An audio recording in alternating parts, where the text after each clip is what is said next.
ലൂക്ക 23:28. യേശു പറഞ്ഞു, ജെറുസലേം പുത്രിമാരെ, എന്നെ പ്രതി നിങ്ങൾ കരയണ്ട, നിങ്ങളെയും നിങ്ങളുടെ മക്കളെയും പ്രതി കരയുവിൻ. നാൽക്കവലകളിൽ വിശന്നു തളർന്നു വീഴുന്ന നിന്റെ മക്കളുടെ ജീവന് വേണ്ടി നീ അവിടുത്തെ സന്നിധിയിലേക്ക് കൈകൾ ഉയർത്തുക. യുവാക്കളും വൃദ്ധരും തെരുവീതികളിലെ പൊടിമണ്ണിൽ വീണു കിടക്കുന്നു. എന്റെ കന്യകമാരും എന്റെ യുവാക്കളും വാളിനിരയായി വീഴുന്നു. കഞ്ചാവും ലഹരിയും മയക്കുമരുന്നും മദ്യവും ഉപയോഗിച്ച് നമ്മുടെ യുവാക്കളും യുവതികളും നശിച്ചുകൊണ്ടിരിക്കുന്നു.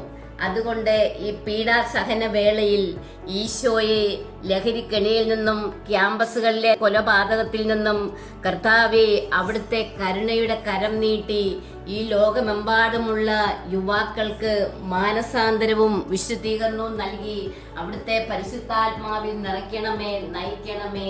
ആമേൻ. ഹല്ലേലൂയ.